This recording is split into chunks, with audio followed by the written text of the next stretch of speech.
Welcome, everyone. Good morning, everyone. Today we have Marissa Adams from University of Rochester as our speaker, and she has done some exciting work on magnetic field generation. And the title of her talk is Disentangling Cosmic Magnetic Field Generation from Laser Target Illumination in the Laboratory to Ray Tracing on the Computational Domain. And she will be graduating soon. So welcome, and please take it away, Marissa. Yeah. Thanks, Farhat. So I am currently graduating from University of Rochester, and starting in the fall, I'll be starting as a postdoc at Sandia National Laboratories. And I hope to continue a lot of this work going forward. So, first things first, it's important to kind of lay the land, give the Spark Notes sort of introduction to what this talk will be about. And if you recall from high school, and if you use Spark Notes at all, typically they tell you what characters to look out for when reading a book. And so the two characters I want to highlight throughout this talk are Jessica Pilgrim, who is also a graduate student, but at UCLA. And she's a student of Christoph Niemann. I'm going to be featuring a lot of her work in this talk. And I'd also like to highlight Dr. Mario Manuel from General Atomics, whose work is also featured here. And so to begin, I'm going to start with a ubiquitous quote that many papers and abstracts also begin with, that magnetic fields are ubiquitous in our universe. Quite a ubiquitous quote. And a lot of this has been sort of emphasized in a variety of different fields. So in the background, I've used this image from Planck, where they took total sky maps of the magnetic fields within the universe, and they're able to get these really pretty all sky maps of these complicated structures. And so being able to image this kind of begs the question of why. Why are magnetic fields ubiquitous in our universe? And so a lot of this came out of an observational sort of effort in the 70s or so, where many like optical and, well, primarily optical images of these galaxies and large scale structures were able to then have effectively polarization techniques applied on top of them, as indicated here from this image of Messier 51. So the dashed lines indicate the magnetic field vectors, where the length of them indicates effectively how strong the fields are. And so these magnetic field vectors are taken from the synchrotron radiation that these polarized continuum observational techniques are able to pick up. And so a lot of the literature kind of points that at the center of these galactic structures, they detect about 30 microgauss in the center, and in the arm regions on 20 to 25 microgauss, and the interarm regions about 15 to 20 microgauss. And so in the 70s, they were able to effectively make these measurements, but it kind of brought about a more existential question that's almost Shakespearean in nature. How have magnetic fields come to be?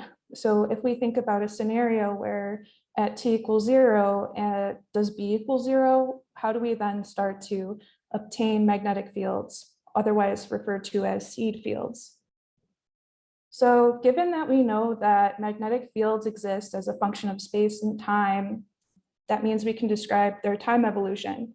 So the calculus student might be able to state this about the function of the magnetic fields. A physics student will be able to say this about how magnetic fields evolve, being Faraday's law of induction.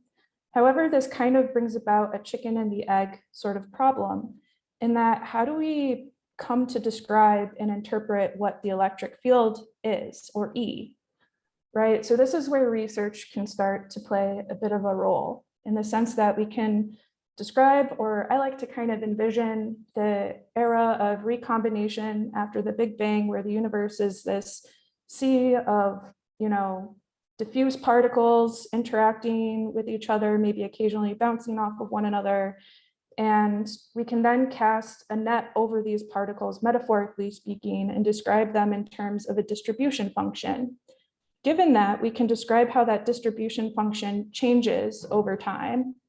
And then furthermore, we can take integrations of that time rate of change of the distribution function and obtain moment equations for how the macroscopic properties of this net of particles interacts and evolves over time, what the dynamics are. And so when you do this kind of process in generality, you'll come across a two-fluid description of a plasma.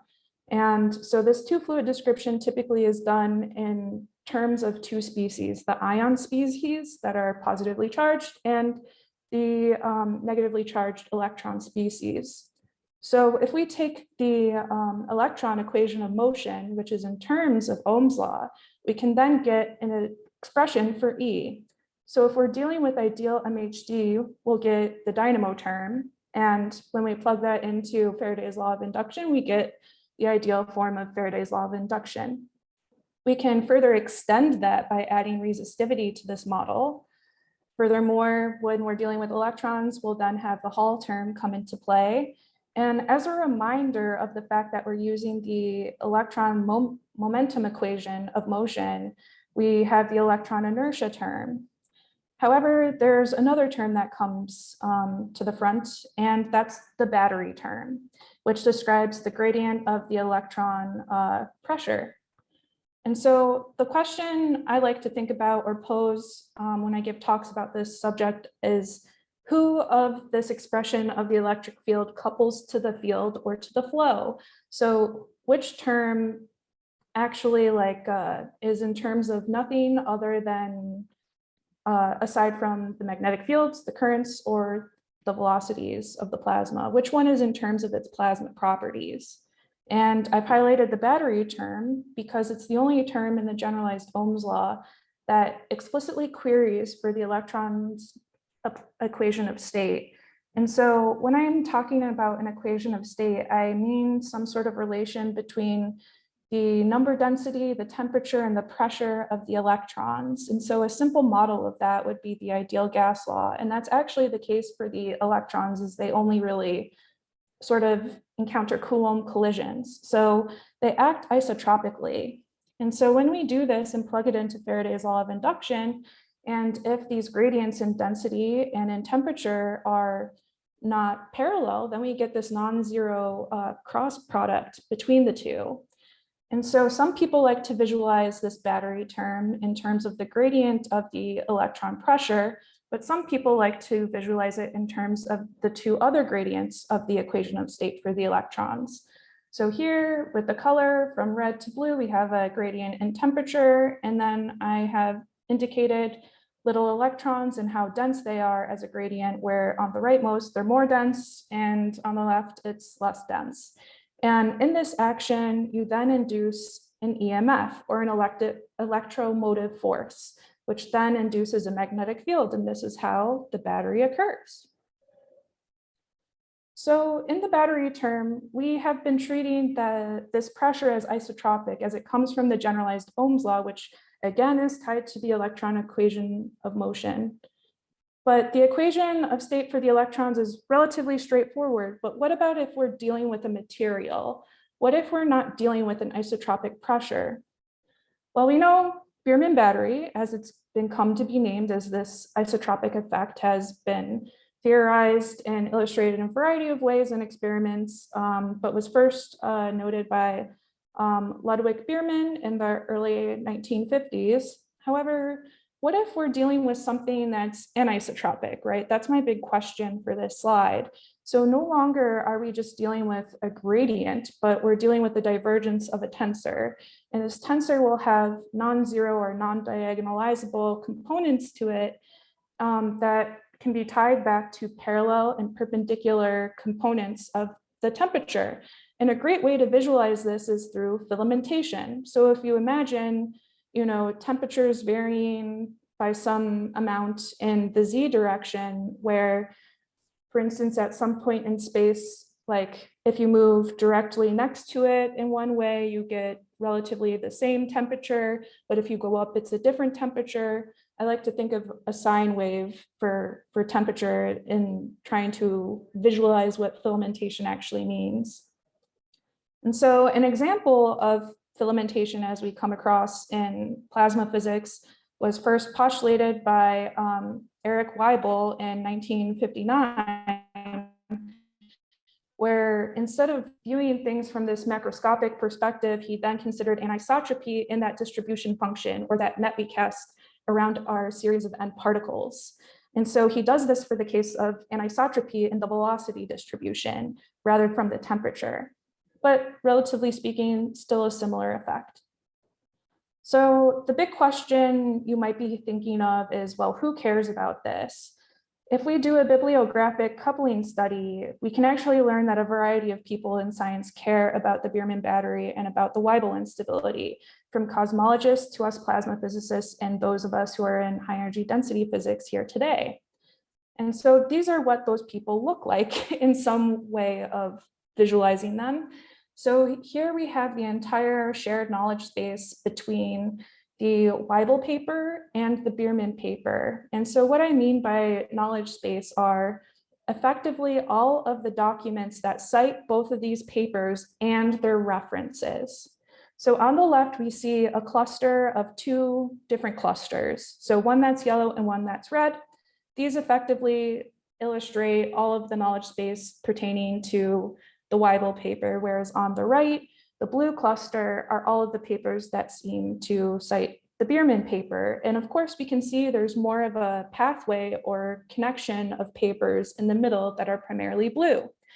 But if we notch down and increase the threshold of this knowledge space, we can start to get some more insight on how these two effects actually might be related together in the context of what everyone's interested in. That we can look at the top 1% of all the documents that cite these papers, and we see that people who are interested in gamma ray bursts and those who are a part of the Planck project are occupying cluster 1, whereas then we start bringing things down to earth with relativistic experiments. For instance, the paper in 2006 by Moreau proposed effectively how we can use high power lasers up to the 1 terawatt regime to actually start studying some of these effects that cosmologists and observationalists are interested in.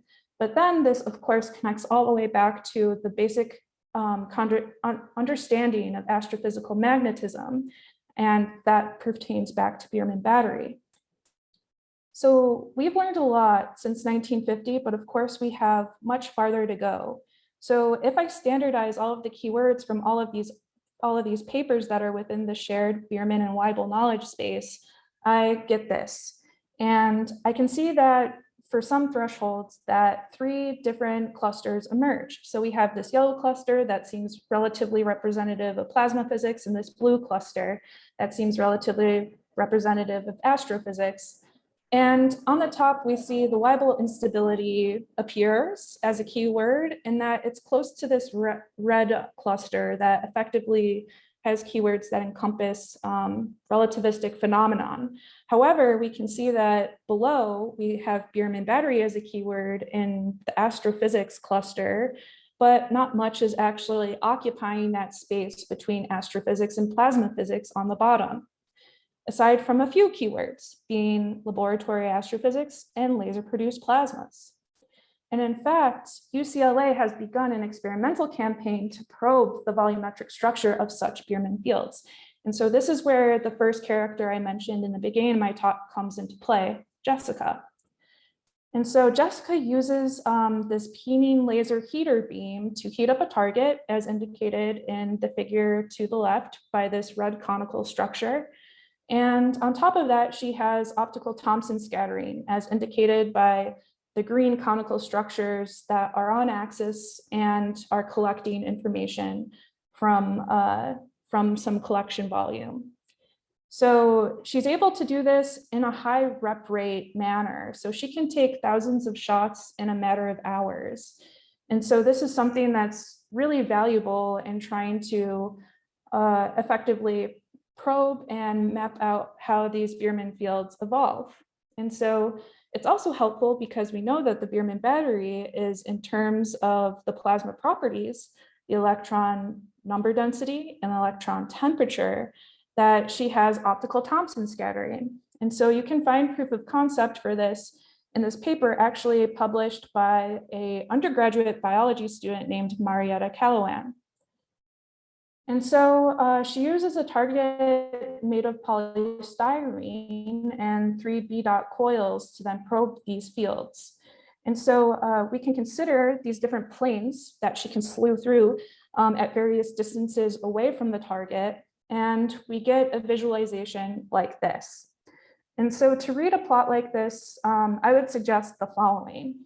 So each of the rows indicate a distance away from the target that she's combing through. And so each sort of color or plot on these contours, actually each point of them is a different experiment. So for each spatial position, she takes 5 shots each and then averages over them to get these maps. Then each column is a different time. So she's looking at 80 nanoseconds, 120 nanoseconds, and 160 nanoseconds to get an impression of the 3D evolution of these magnetic fields. And so she reports magnetic field values of around 50 Gauss. So some questions I want you to keep in mind, and that I've been keeping in mind throughout working with Jessica and working with Mario. For one, for Jess, I'm wondering, are these fields truly Biermann generated? There's also the question of, if they are, how do the gradients in the electron temperature and density look? And what does that inform us about how magnetic fields are then generated via Biermann? And also, does the target material matter? She's using polystyrene, but what if she wanted to use aluminum or a different material to generate her laser-produced plasma? Furthermore, if we're able to claim that these fields are Biermann generated, can we then obtain what the scale length of the magnetic fields are from their gradients? And if so, what can we actually do to characterize and say about the scaling of the 3D evolution of these fields in early times and in late times? And so this is where, I guess, the beauty of this kind of collaboration through the Center of Matter Under Extreme Conditions comes into play, because using Jesse Pilgrim's extensive experimental data set, someone like me who uses a code can then come in and try to implement or validate implementations of said code. And so this has only been feasible through CMEC. And so the code I use is the Flash code, which effectively you can run on your local laptop to a supercomputer of the biggest size imaginable. And it uses adaptive mesh refinement, otherwise referred to as AMR, and it solves the fluid equations, whether you want them to be for including magnetic fields or not. And the other thing to note is that Flash is a professionally managed software, so it's been in continuous development for probably longer than most of your students have been alive. It's been going on for at least 2/3 of my life. And it's been, it's got extensive documentation, a lot of user support, and a lot of other really great things about it. But in the beginning, it originally was an Advanced Scientific Computing Initiative code, or ASCII code. So the idea behind that was like, okay, can we develop a code that can simulate astrophysically relevant phenomena? So at its inception, Flash was or is an astrophysics code. And a lot of great work came out of that, such as the gravitationally confined detonation problem as pertains to supernova explosions of the type 1A. It's also been used to study fluid interactions because, of course, at its core, it's a fluid dynamics code. So things like turbulence are inherently feasible to simulate with this kind of numerical structure. But in 2010, NNSA, a part of the Discovery Science initiative, they came to Flash and asked, okay, can we make this code feasible to do HED or high energy density physics problems. And so now Flash has taken on a bent to model laser target interactions. And so many of Flash's capabilities make it a great code candidate to study a problem like Jessica's. For instance, she has got data on the centimeter scale, but she's got a laser that has a spot size of like a few 100 microns. And so you could imagine if you refined like a whole simulation, the entire simulation domain at the micron scale, it will take forever for you to get results. But because Flash has adaptive mesh refinement, you actually can make these computations much more economical.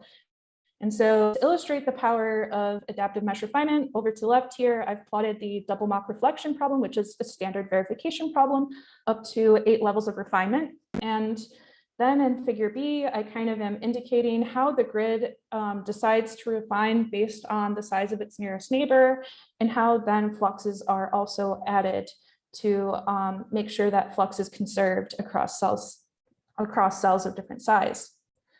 Furthermore, as I just mentioned, it's got laser energy deposition as a source term. So here we have plotted the electron number density for the target and the rate power. So how Flash goes about doing this is it calculates the index of refraction for each cell and uses an inverse French-Strong process in order to deposit this energy to the material. And so here's just 2 examples of how Flash has been applied to experiments. Furthermore, it also has extended MHD terms, such as the Biermann battery term, and that's been implemented by Milad Fatnijad, and you can see the first course of validation of that term in his 2013 paper, and the actual routine and discussion on how to implement it is in Carlo Graziani's 2015 paper titled The Biermann Catastrophe. Can't forget that name. So how do we plan to model Jess's experiment using Flash? Well, this requires intimate understanding of the initial conditions of her experiment. So this is how I do that. I effectively try to do the best I can to mock up what her initial conditions are. So I create a target of similar proportions to Jess's. I aim to get a polystyrene table for the equation of state. And I do my best to model the Keating laser's beam and see what happens. I know the spot size. I know how much energy is deposited over what amount of time. That's all I know.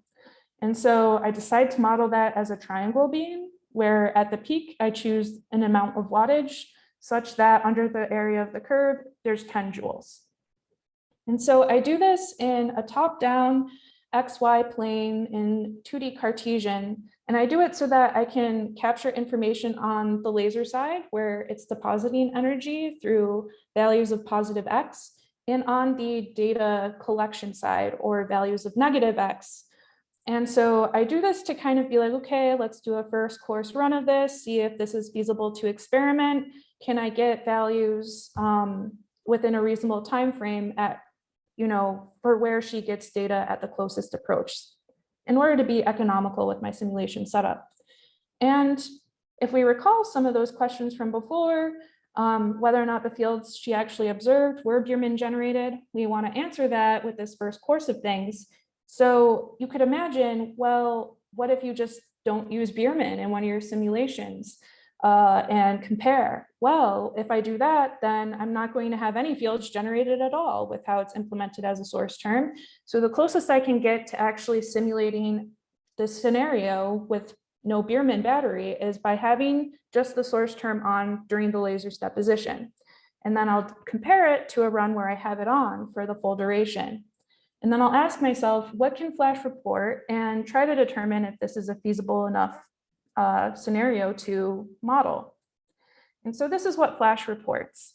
So if you need a reminder, I just am looking at the very tip of where the laser produced plasma begins to the maximum amount in value in Y that I simulated. And so here's a diagram indicating the electron density, the electron temperature, the velocity, and magnetic Reynolds number.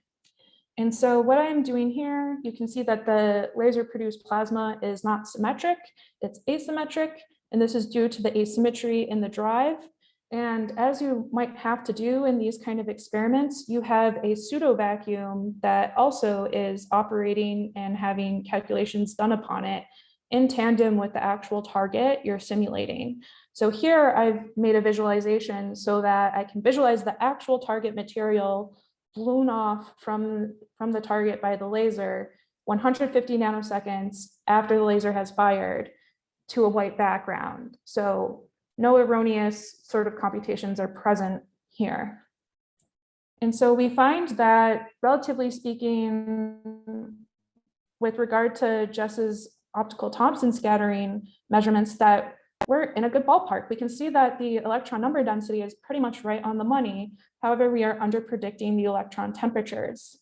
But what can give us more hope is by looking closer at the velocity.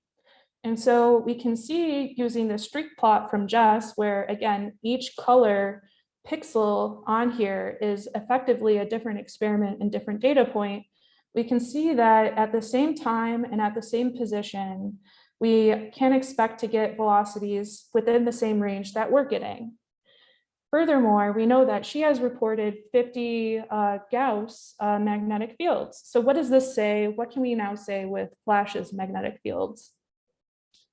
So Flash ends up reporting magnetic fields that are approximate or within value to what the B-dot probe probes. And so by that, I mean the same magnitude in the same direction. So she gets around 50, we get between 50 and 60, and her fields are negative, our fields are negative. However, you can see in the case of the Biermann off, so to speak, or where we just have it turned on for the first 15 nanoseconds, that the morphology of the magnetic fields looks quite smooth and looks relatively symmetric, whereas here, when we have the Biermann source term turned on for the entire duration, we get these kind of oscillatory, relatively speaking, smaller scale structure that emerges. Meanwhile, there's also this difference in macro scale structure where we can see that the magnetic field switches over time when the Biermann battery is on for the whole simulation duration, almost kind of comparable to a rosebud where you have different interlocking petals.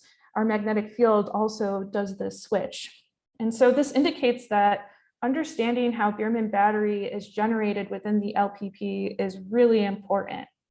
But we need to remind ourselves of the data. So we can see that at larger distances away from the target at later times, she does get some periodicity as well. So let's remind ourselves of these questions.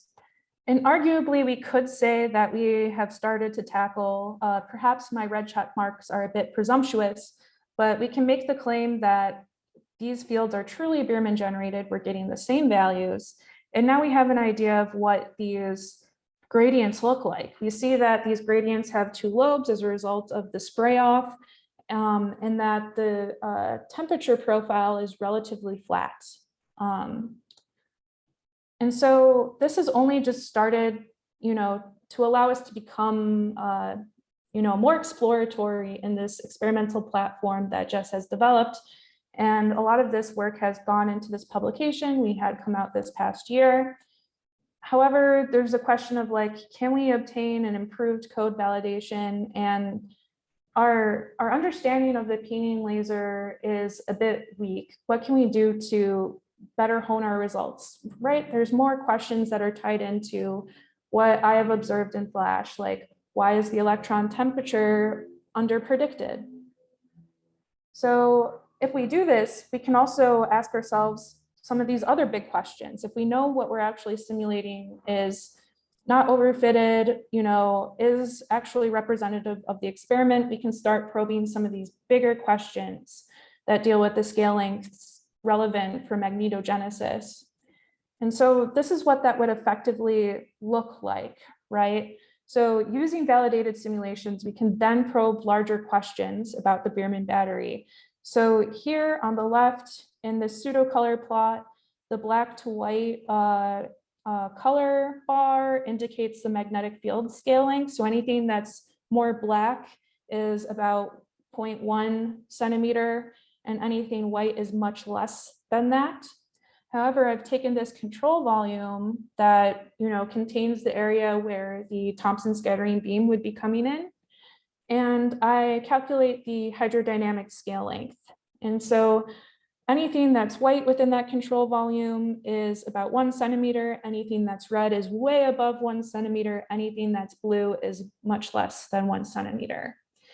Right? I'm trying to think of, we always are comparing things to the scale length or the size of something in plasma physics. Is there a way for us to actually provide a robust definition for said scale lengths instead of saying, approximately 1 centimeter? And so if we, in this control volume, then average over that scale length hydrodynamically, indicated here with this blue line, and for the magnetic fields, as indicated here by this red line, don't let the red and blue confuse you with what's represented here, we're able to get an impression of what actual components of the induction equation are actually in action. So we can see here that the Biermann battery is dominant because it's much lower than the hydrodynamic scale length. If the dynamo term, for instance, were much more dominant, then perhaps the scale length for the magnetic field would be much higher or meet the hydrodynamic one. But we can see throughout here that the Biermann term is working throughout the evolution of the simulation. And so the interesting thing about this is that, say, someone in experiments could obtain information relevant to this graph, right? You can measure the current, you can measure the magnetic fields, so you can get the scale length. And so if we're able to do that, it could be another way for us to appropriately validate codes and gain more insight into what's happening in these experiments. But what does a validation look like? So in order to ask ourselves this question, we have to go all the way back to the drawing board and consider these initial conditions and whether or not we actually know the peening beam well at all. And the truth is we don't. So we iterate with the experimentalists and we ask them, hey, any chance you've got a raw trace lying around that's representative of the peening beam? And in fact, they do. And they provide for us this raw trace here with the black boxes. And in this plot, I am plotting the normalized power for a laser deposition over time. And so here I am plotting also the raw trace when normalized to 1, and then multiplied by different factors less than 1. And we call these values alpha. And I'm going to use alpha throughout this talk in order to describe what multiplicative factor we can use to understand how much of that energy is actually, imparted upon the target. And so here I've also plotted the Thompson scattering beam, which we know to be a Gaussian with for a green laser that has like a width of 4 nanoseconds. And so they're able to move that Thompson scattering time around. So I've plotted the different times in which that Thompson scattering can act. And so far we only have one data point from the optical Thompson scattering from Jessica, because sadly Jessica's laser for the experiments broke, but it's now currently back online and she can take more data and we can continue on with this collaboration and understand more about this 10 joule beam.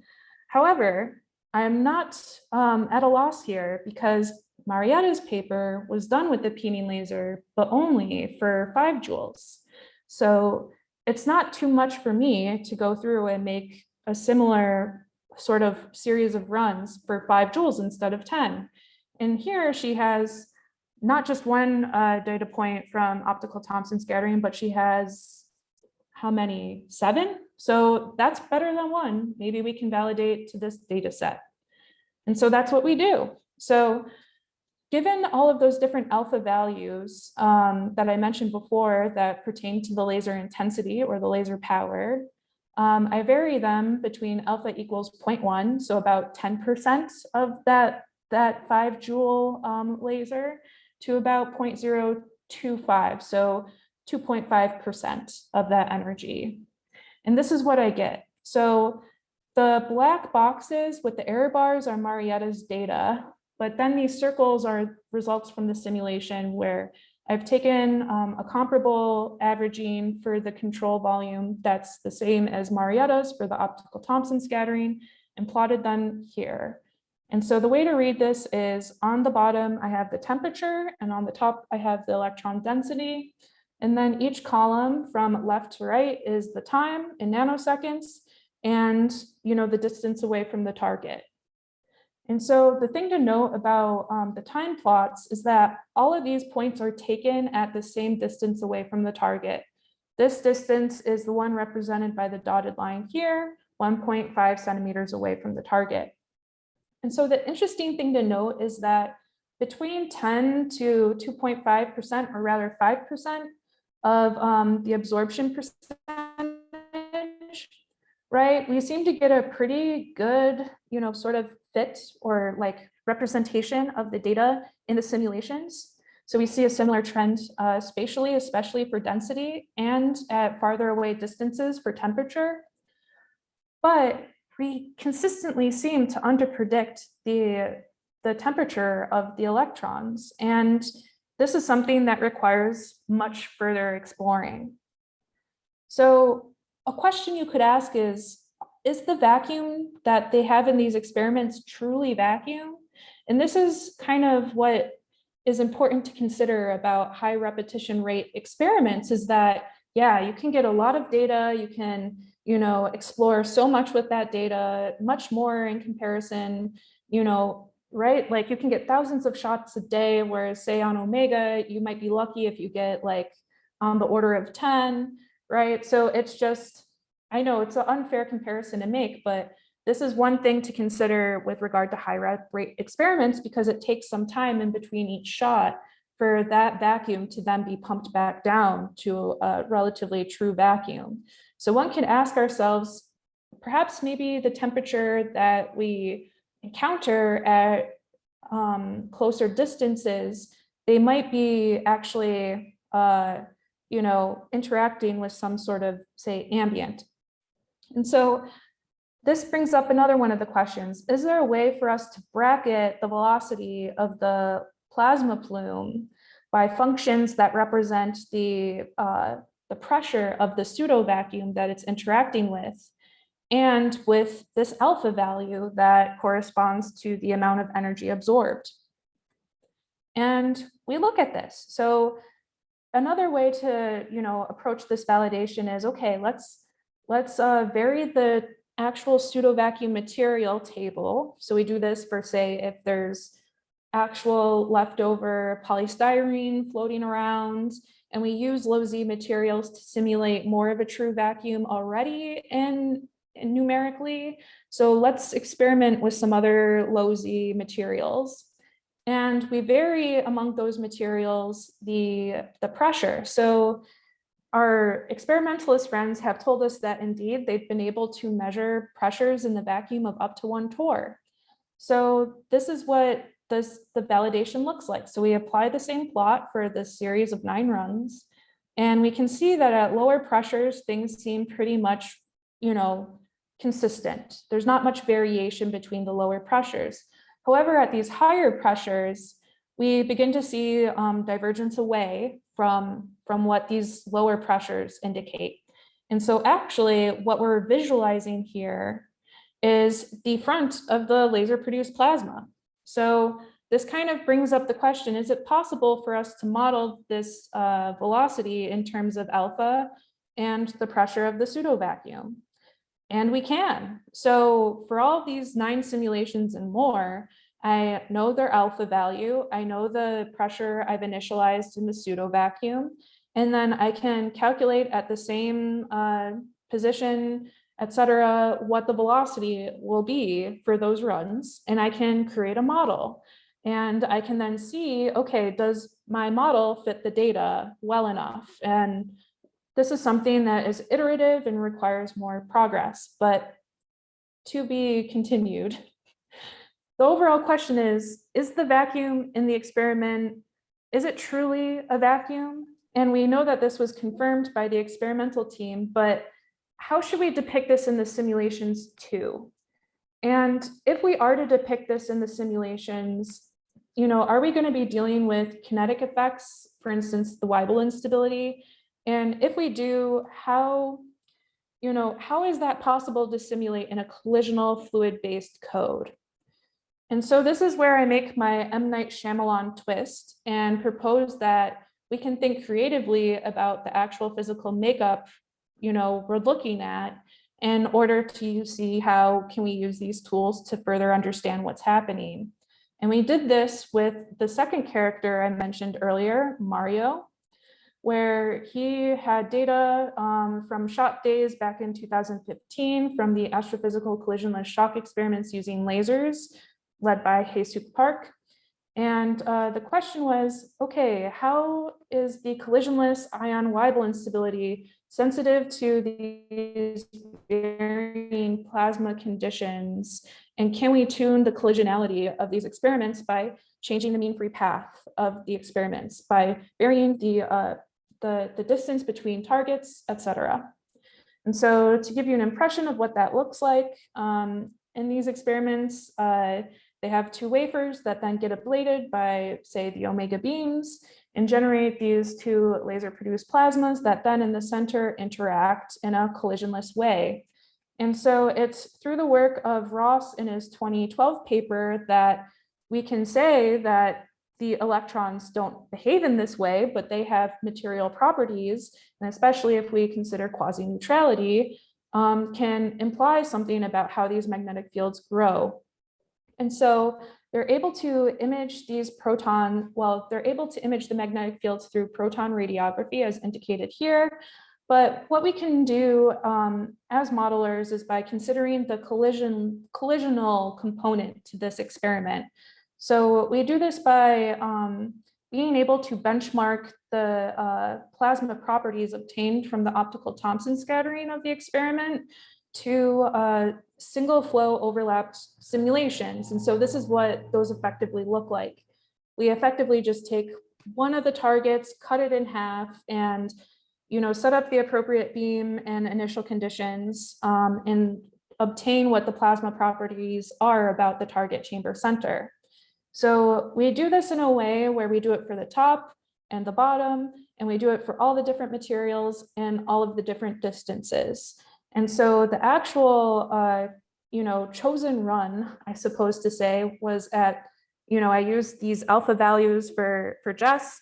The alpha value I had for Mario was at about 70%. And so between 70 and 80% of the absorption of the omega beams, we found that the plastic and aluminum cases for the 8mm separation fit quite well with the data. And so there is something to be said about the copper run. So, when it comes to these codes, high-Z materials, there aren't often very good equations of state for those of us to use. Furthermore, it's difficult to capture a lot of the radiative effects that might be, occurring in this sort of scenario. And so we're able to take those plasma parameters and then use them for a fastest growing mode analysis for the Weibull instability.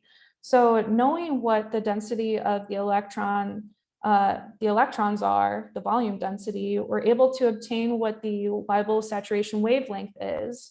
And so we can apply any sort of averaging technique onto those, but we get that between, I think, 300 to 500 picoseconds, we get Weibull saturation early on in times.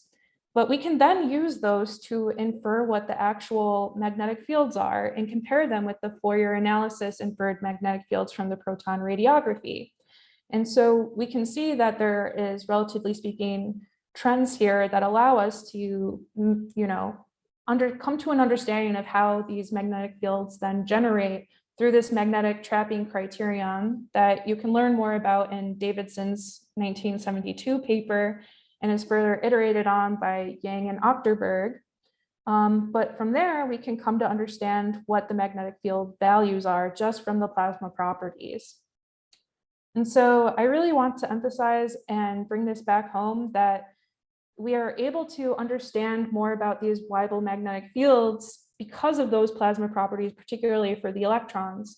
And so in essence, what we did was we did these single foil flash simulations compared to the optical Thomson scattering, benchmarked them based on absorption, And then using those benchmark simulations, we could then learn information about the average Weibull filament size and determine what the saturated magnetic fields are for them. And we found pretty good agreement. But then for copper, this kind of brings up this more big question of how does the Weibull instability play in a radiative regime, which, you know, to some extent would be kind of difficult to parse, you know, considering optically thick scenarios, et cetera. So in conclusion, we've touched on magnetogenesis, particularly through the Weibull instability and the Biermann battery, and how these two effects are contingent or dependent on the electron plasma properties. So those things are then, you know, related to the actual target material and with the, relatively speaking, background ambient or perhaps vacuum, right? So we did this by talking about Jessica Pilgrim's experiment at UCLA and through the Axel experiment. And I hope you feel convinced that numerical validation can help us obtain some more improved understanding of what's happening in these experiments. But I want to kind of leave this talk on a more existential note in that, like, I'm wondering to what extent we can come to understand both the Weibull instability and the Biermann battery within the same framework, right? So we know Biermann battery is the battery, right? It acts macroscopically, whereas the Weibull instability is generally thought of as an instability. It's a kinetic effect, right? But to what extent can we think of them as being from the same tree, but different branches? So this all ties back to this question of, is the pressure isotropic or anisotropic? And there's this really interesting paper that I would really want to suggest people listening to read by Basu back in 2002, where he derives the moment equation description for the Weibull instability. And so it would be really interesting to take this work forward and apply what he has derived in a computational framework in order to compare and say, okay, is it feasible, you know, like, and how these things behave, you know, on a more macroscopic scale. And I suppose I'll leave it at that. Thank you so much, Marissa, for an excellent talk. Now, Marissa's talk is open for questions.